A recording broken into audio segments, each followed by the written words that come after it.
Hi viewers, welcome to Rasosisa channel. మీరు మన channel first time చూస్తున్నట్టయితే ప్లీజ్ సబ్స్క్రైబ్ చేసుకోండి. ఈరోజు మన ఛానల్లో టొమాటో రసం ఎంతో యమ్మీగా టేస్టీగా కిడ్స్కి కూడా నచ్చే అంత స్పైసీ లెవెల్ తోటి చూపిస్తున్నామండి. సో ఈ టొమాటో రసం వర్షం పడేటప్పుడు కానీ కోల్డ్ కఫ్ ఉంటప్పుడు కానీ చేసుకుంటే చాలా బాగుంటుందండి. ఇంకెందుకు ఆలస్యం, లెట్స్ గెట్ స్టార్టెడ్. 3 టొమాటోస్ వేస్తున్నానండి. 3 టొమాటోస్కి లెమన్ సైజ్ అంతా టామరిన్ పడుతుంది. సో ఆ టొమాటోస్ని పీసెస్గా కట్ చేసుకొని మనము జార్కి వేసుకుందాం. టామరిన్ కూడా అప్పుడే యాడ్ చేసుకోవాలండి. పీసెస్ జార్లో వేసుకొని టామరిన్ అందులో వేసుకొని మనం స్మూత్గా అయితే పేస్ట్ అవసరం లేదండి, కోర్స్గా బ్లెండ్ చేసుకున్న సరిపోతుంది.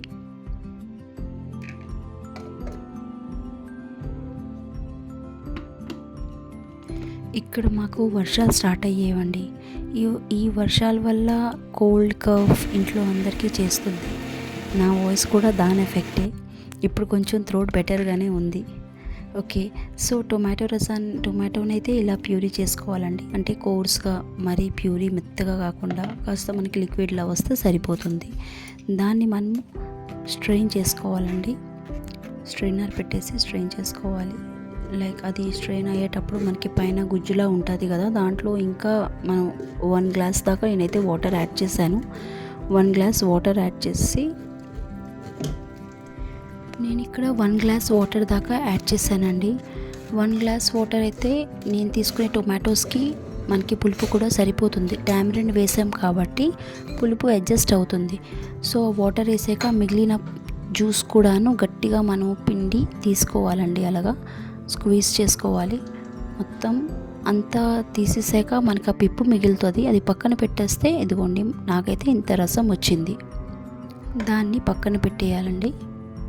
ఇప్పుడు కడాయి స్టవ్ మీద పెట్టి రసం పౌడర్కి కావాల్సినవన్నీ డ్రై రోస్ట్ చేసుకుంటామండి. ముందుగా కందిపప్పు నేను ఇక్కడ 1 స్పూన్ దాకా తీసుకున్నాను. దానికి తగ్గ ధనియాలు 1/2 టీ స్పూన్, 1/2 టీ స్పూన్ జీలకర్ర, కాస్త మిరియాలు వేసుకుంటామండి. అంటే స్పైసీ లెవెల్ చూసుకోండి, పిల్లలకైతే కాస్త తగ్గించే వేసుకోండి. So it's better. నేనైతే ఇక్కడ ఒక ఎండుమిర్చి వేస్తున్నానండి, రెడ్ చిల్లీ. ఎందుకంటే నేను పిల్లల కోసం కూడా స్పెషల్లీ చేస్తున్నాను కాబట్టి కాస్త తక్కువ కారం వేస్తున్నాను. మీరైతే 3 నుంచి 4 దాకా రెడ్ చిల్లీస్ యాడ్ చేసుకోవచ్చు. ఎందుకంటే పెద్దవాళ్ళకి కాస్త స్పైసీ ఎక్కువ ఉండాలి అనుకుంటారు కాబట్టి మీ టేస్ట్కి తగ్గ మీరు యాడ్ చేసుకోవచ్చు. నేనైతే ఇక్కడ ఒకటే యాడ్ చేశాను. దాన్ని మరీ రోస్ట్ చేయాల్సిన అవసరం లేదండి. లైట్గా కలర్ టర్న్ అయితే చాలు, ఆఫ్ చేసేయచ్చు. దాన్ని మనము మిక్సర్ మన జార్లోకి యాడ్ చేసుకొని గ్రైండ్ చేసుకుంటాము.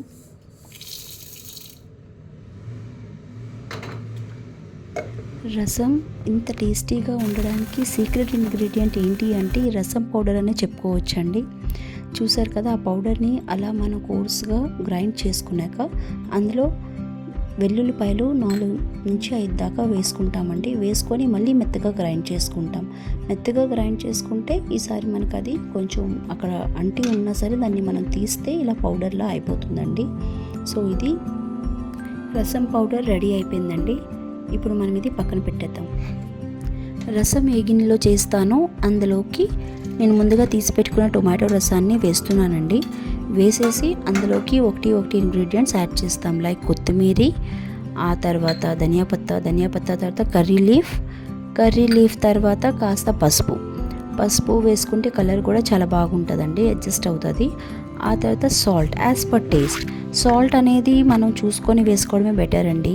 మళ్ళీ మనము మరిగిన తర్వాత టేస్ట్ తెలుస్తుంది కదా, అప్పుడు మళ్ళీ కావాలంటే యాడ్ చేసుకోవచ్చు. ముందుగా అయితే కాస్త తక్కువే వేయాలి. వేసుకొని చక్కగా అన్నీ గరిటె పెట్టి కలుపుకోవాలండి. పసుపు అంతా చక్కగా మిక్స్ అయిపోతుంది. అప్పుడు అయిపోయాక మనం ముందుగా చేసి పెట్టుకున్న రసం పౌడర్ ఉంది కదా, అది కూడా అందులో వేసి యాడ్ చేసుకోవాలి. అది ఎంత పౌడర్ అయితే చేసుకున్నామో అంతా అయితే పడుతుందండి, నేను చూపించిన మెజర్మెంట్ బట్టి. సో అదంతా అయితే నేను ఇక్కడ వేసేస్తున్నాను. ఇప్పుడు బాగా కలుపుకొని దీన్ని స్టవ్ పైన పెడతామండి. పెట్టేసి బాగా బాయిల్ చేయాలి. ఒక 10 మినిట్స్ అయినా ఉంచాలి. సో మూత పెట్టి ఉంచుకుంటే బెటర్. నేనైతే ఇక్కడ మూత పెడుతున్నాను. లిడ్ క్లోజ్ చేసిన తర్వాత ఫ్లేమ్ అనేది మనం అడ్జస్ట్ చేసుకోవాలండి, లేకపోతే పొంగిపోయే అవకాశం ఉంటుంది. అలా మూత పెట్టి మీడియం ఫ్లేమ్లో ఒక 10 మినిట్స్ ఉంచాలి.